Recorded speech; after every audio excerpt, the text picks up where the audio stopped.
Sriwijaya.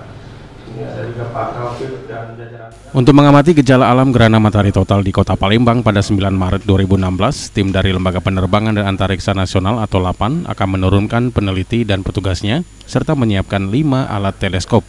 Kepala Bagian Humas LAPAN, Jasyanto, mengatakan pada saat GMT, tim LAPAN akan mengamati mulai pukul 6.20 pagi dipusatkan di Jembatan Ampera. Di Kota Palembang sendiri akan terjadi gerhana matahari total selama 1 menit 50 detik. Tidak hanya pada hari gerhana matahari total, tim LAPAN juga akan melakukan edukasi kepada pelajar dan masyarakat di Geraha Teknologi Sumsel Jakabaring pada 8 Maret. Edukasi ini berupa memberikan pengetahuan bagaimana terjadinya GMT dan mengamatinya secara aman.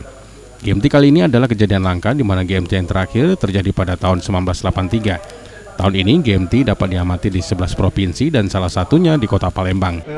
Untuk benda alam itu nanti LAPAN juga akan bekerjasama dengan Geraha Teknologi di bawah UPTD-nya Dinas Pendidikan Sumatera Selatan, di bawah koordinasi dari Pak Widodo sebagai Kepala Dinas.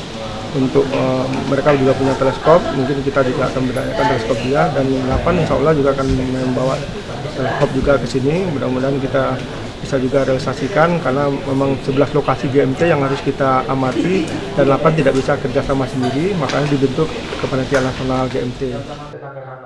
Julis Lumban Gaul, PAL TV. Kita dapat informasi itu yang terkait dengan situsnya.